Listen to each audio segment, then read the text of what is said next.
Busho here. Today I'm going to show you how to replace the steering rack on 94 to 97 Accords. Begin by getting the vehicle up on jack stands so you can remove the front wheels.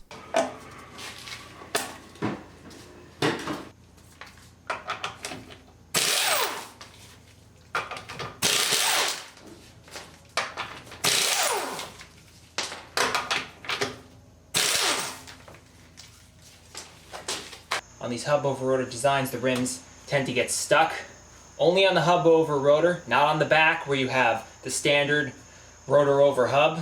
So what I like to do is put a nut back on loosely, and I'm just going to go underneath, give it a firm kick to jolt it loose.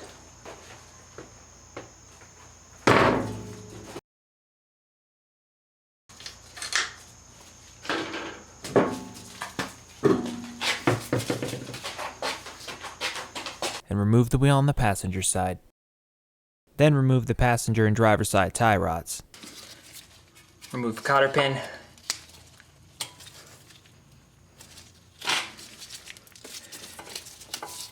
Grab the ends, bend them as straight as possible.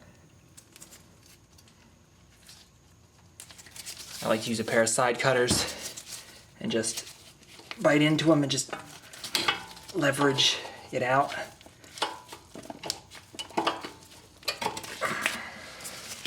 Sometimes they come out easy, sometimes they don't. If they don't, just cut the head off and then you can just pull the remains through the other side.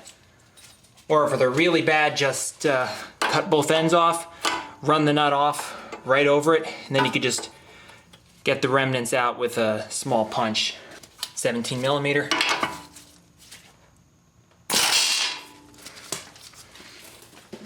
Now, these tie rods are tapered, so you can't just pull them out. Easiest way I found to remove them is just a few quick blows with a mini sledge on the knuckle. Oh, first try. Sometimes it may take a few tries, but eventually it should pop loose. Repeat the same process on the other side. Remove the cotter pin and castle nut, then knock the tie rod off the knuckle. I loosely threaded the tie rods back on, and that's because I have to break loose the jam nut to remove the tie rod ends from the steering rack. The new rack will come with new inner tie rods, but it's not going to come with the outer tie rods. Before removing the outer tie rods, you need to note their position on the threaded inner tie rod shafts. You could do this by counting either the peaks or valleys of the threads, or you can count the number of rotations it takes to remove the outer tie rod from the shaft. No matter which method you choose, you'll need to get in alignment after the job is done, but getting the tie rods as close as possible to their original positions will make it easier for the alignment shop. Now the easiest way I found to do this is to count the threads. You can either count the peaks or the valleys, it doesn't matter. You want to count it all the way up to the jam nut.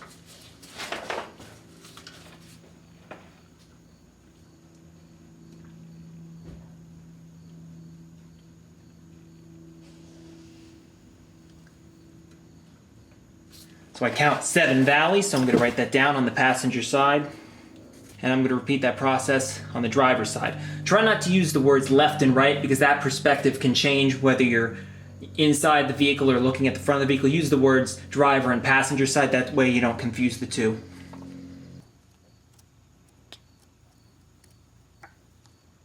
I'm counting 4 valleys, so I'm going to write that down. You don't want to touch this until you've recorded the original position of the tie rod. It's 19 millimeter.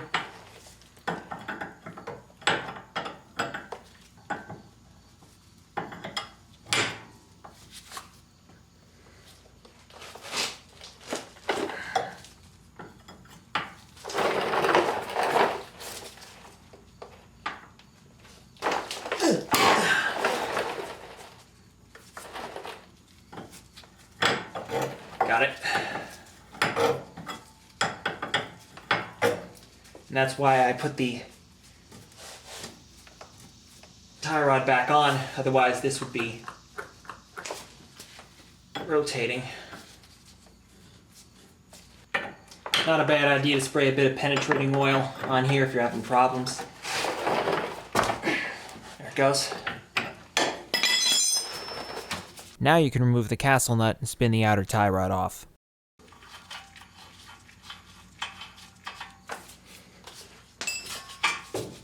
And finally the tie rod is going to thread off. Looks like it's going to need some help.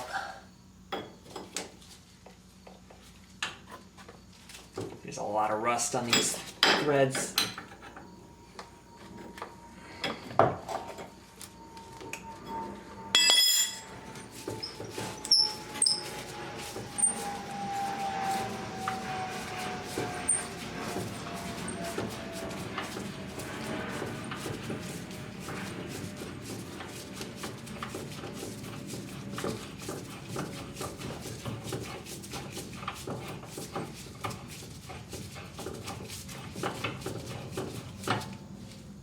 Then spin the jam nut off.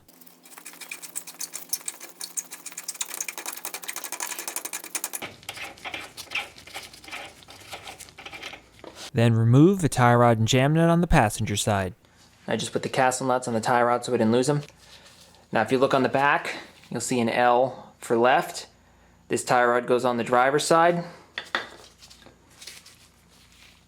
And R for right. This tie rod goes on the passenger side. Also, hang on to the jam nuts. Now, in order to remove this rack, we're going to have to drop it down. That's because there's the shaft from your steering wheel, and that enters the rack, and that protrudes up through this subframe piece here. So we're going to have to drop the rack down. Now, what's stopping us from dropping it down is the exhaust system here. We're going to have to partially remove it. I'm not going to remove the catalytic converter, but I am going to have to remove this mid pipe here. It's simply held on by 4 bolts, 2 on each side. Now the catalytic converter is slightly in the way, ever so slightly, but what I'm going to do for that is I'm going to remove the rubber insulators. 1 here, 1 there. There's 2 over there, and if I have to, I could remove an insulator further down, and that'll allow me to drop the remainder of the exhaust system, that would be from this point onward, down far enough to just get the rack out so I don't have to deal with loosening those rusted fasteners over there, holding the catalytic converter to the rear pipe. Now the first thing I'm going to do is disconnect the O2 sensor. I'm just going to reach up here, squeeze this tab up here, pull the connector out. Now it's still clipped onto this bracket, and that's what connects to the O2 sensor, so I'm going to unclip that. I'm just going to pull back on this clip here and pull down. And that'll allow me to drop the mid pipe.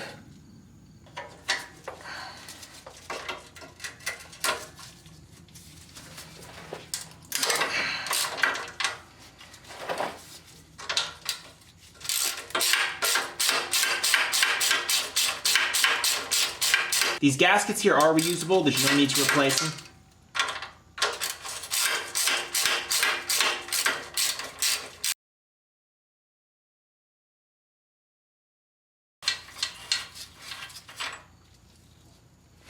This fastener is a little bit more difficult to access, so I'm going to put my 15mm box end on there and then use a 13mm deep on a 1/4 inch ratchet to get this one out due to the tighter quarters.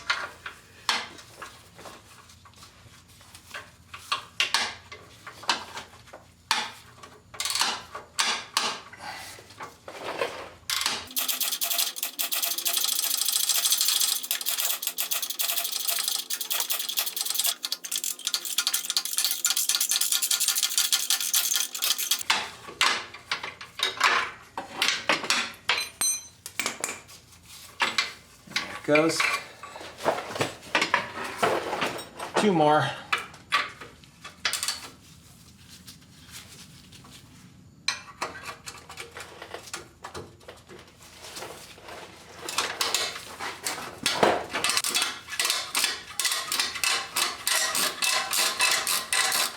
Now I'm going to take my box and wrench off, because if I keep on threading that, it'll jam against here and I won't be able to get it off.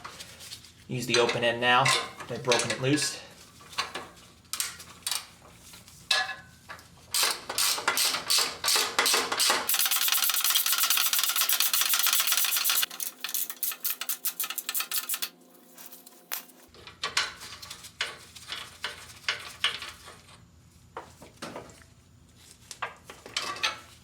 Just going to leave this on here. It's not going to go anywhere.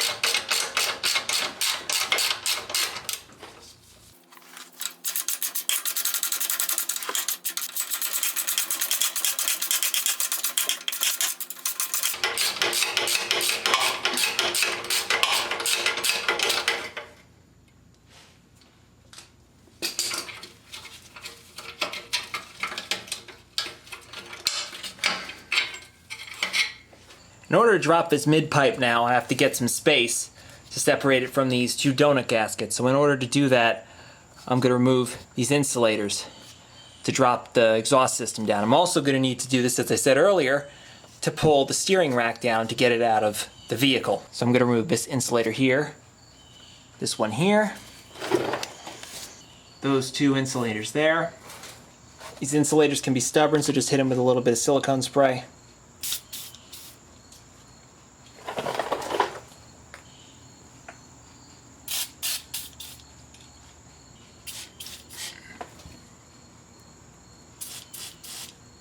Then they should pull off a heck of a lot easier.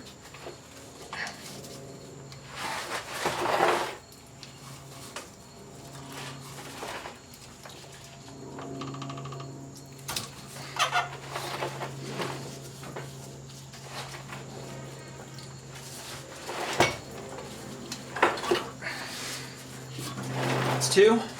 And actually I can get the mid-pipe out right now. I'm just going to separate the mid-pipe. Remove it. Be sure to place your mid-pipe somewhere safe where the O2 sensor won't get damaged. And now I'll pop out these other two insulators.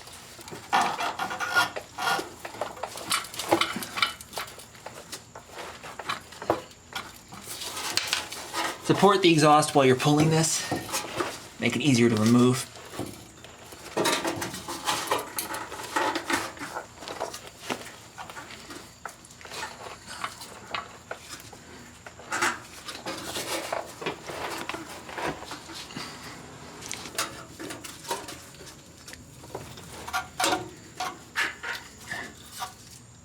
After you remove those two exhaust hangers, the pipe's going to want to fall to the floor.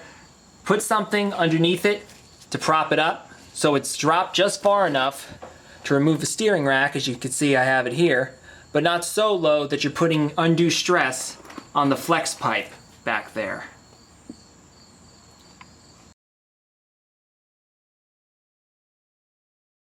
Now the next step is to remove the pressure line. That's the line right there. And the return line. That's the line up there. You want to use a flare nut wrench for both of these because they're in real cramped quarters and rounding them off would be a real pain. It's also not a bad idea to hit the flare nuts with a bit of penetrating oil since they're usually pretty rusty. Before you remove the lines, put a drain pan under there. I'm going to remove the cap from the reservoir just so it drains out a little bit quicker. The easiest way to install your flare wrench is from the top. So you want to put your arm to the left of the pressure line and under the throttle cable and you can get in there. Now from down here, you could reach over the pressure line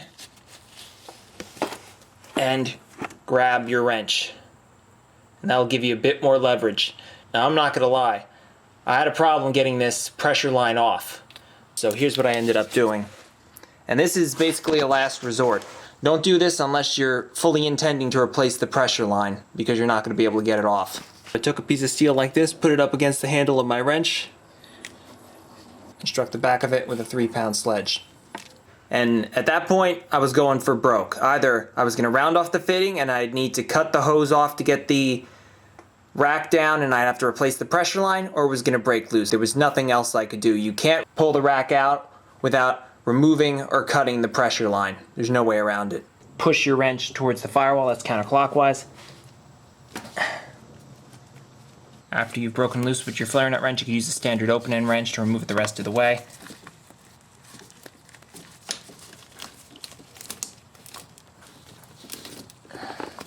It can be a slow and tedious process to get the lines off, but just keep at it. So just loosen the flare nut, and then pull the line out of the rack. After you remove the pressure line and pull it back, the fluid will begin to drain. This can take a little while, so use this time to remove the return line. Just keep loosening it. After it's free, you could pull the flare nut back like I have here. Now, unfortunately, I can't pull it back further than it is now, and that's because there's a clamp that I have to remove. If you look closely, you'll see down there's the return line, and the steel line leads back this way and is clamped to the cross member right here. You'll look up there's my return line, and you'll see bolted right to the cross member is that steel clamp. Loosen that 10mm fastener. Then with that clamp loosened, you could just pull the return line out of the rack from underneath. Now we're going to work under the steering column to disconnect the wheel from the input shaft on the rack. Over here we have a boot covering the shaft. There's 2 spring clips, one here, just pull them off.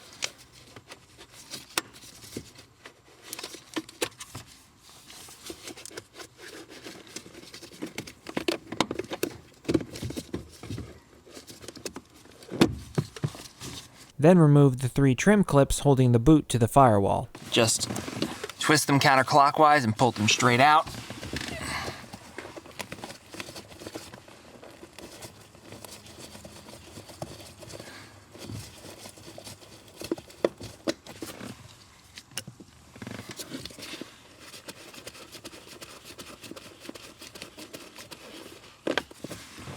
There's a 3rd clip down here.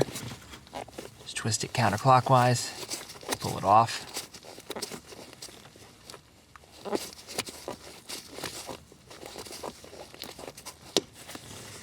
Then you could just pull it down and off.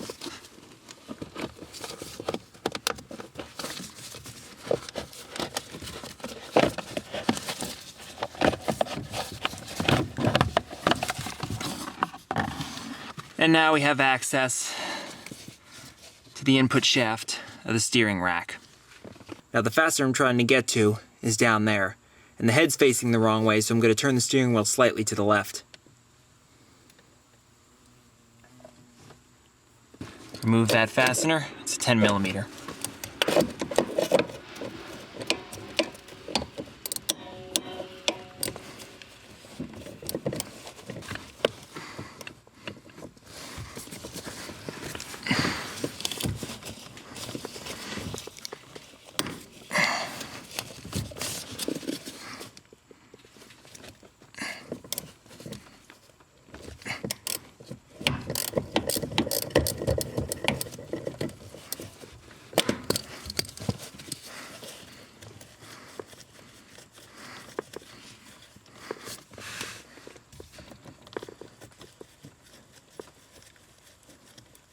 Pick it out all the way.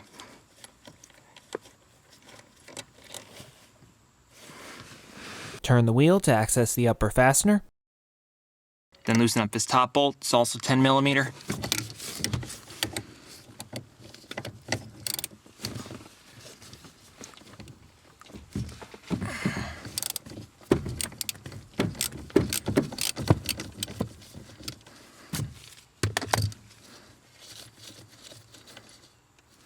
Now pull up on the U-joint, it'll slide up these splines here on the steering shaft and disengage from the rack input shaft.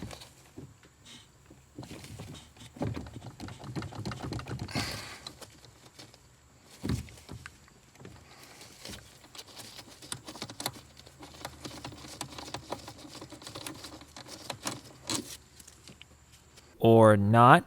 If the U-joint isn't cooperating, here's how to loosen it up. And what was happening is when I was pulling it up, it was getting jammed up and it wasn't sliding up the splines here.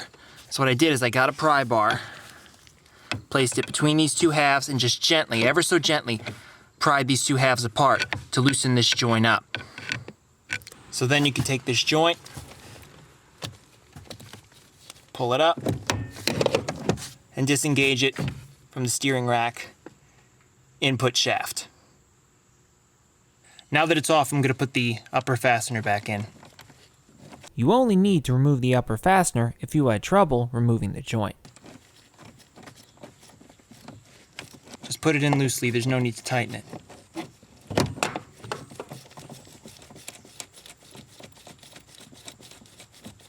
Don't put the lower fastener back in because you won't be able to get the U-joint back onto the rack input shaft with it installed.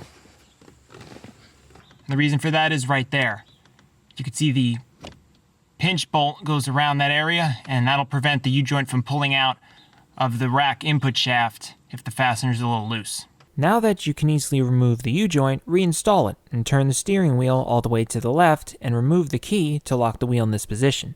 Then remove the U-joint again. Now we can drop the rack. Remove the fasteners.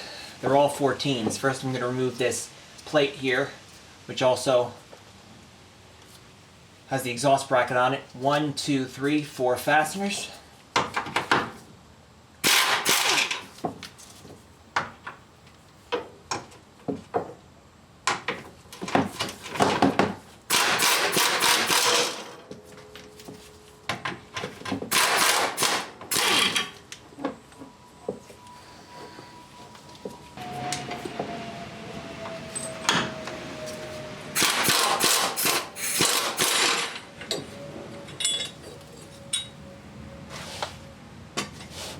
Two more fasteners on the other side.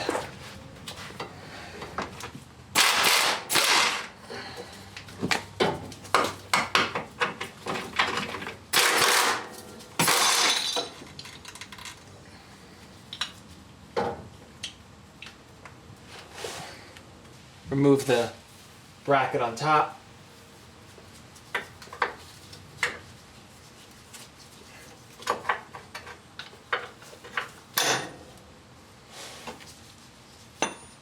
I'm just going to take the bushing off so it doesn't fall off.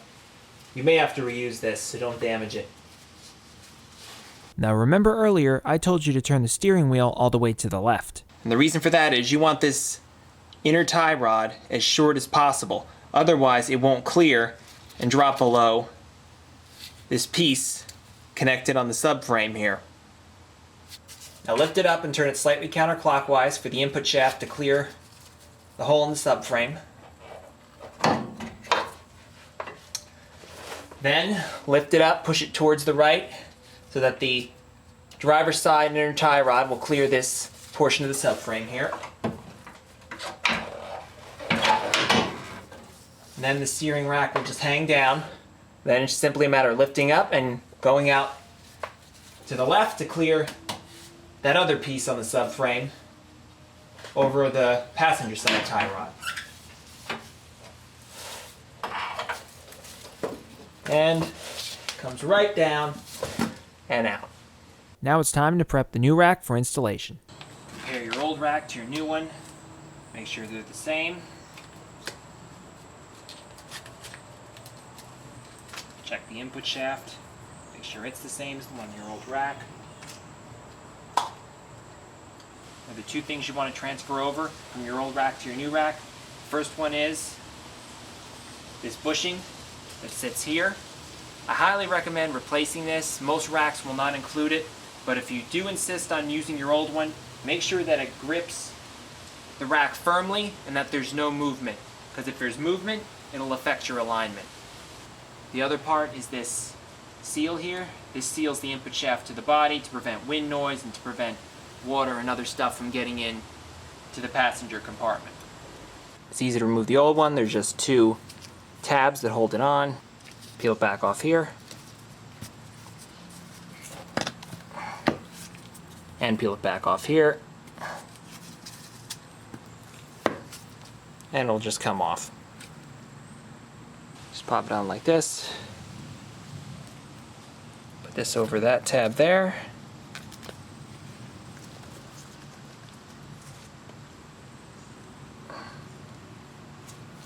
And put this over this tab here, like that.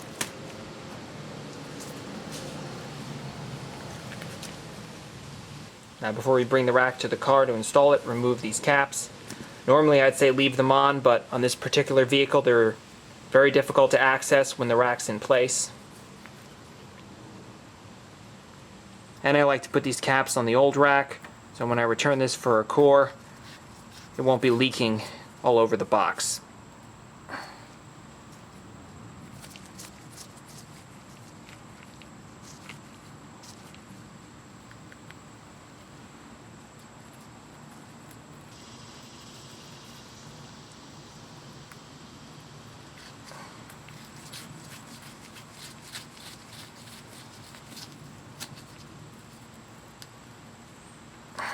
To get enough clearance for installation, you need to turn the input shaft counterclockwise to pull in the driver's side tie rod just like you did on the old rack. I'm just going to get a pair of vice grips and gently, ever so gently grab on the steering shaft here. Rotate it. Not even clamping it down, just lightly holding it so I don't damage the splines.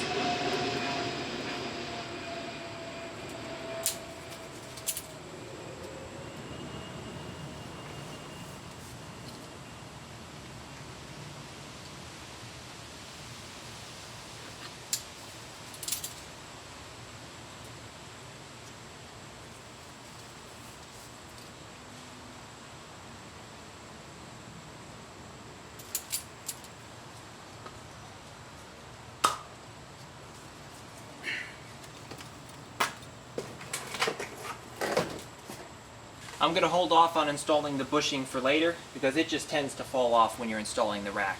I'll put that on last right before I install the clamp.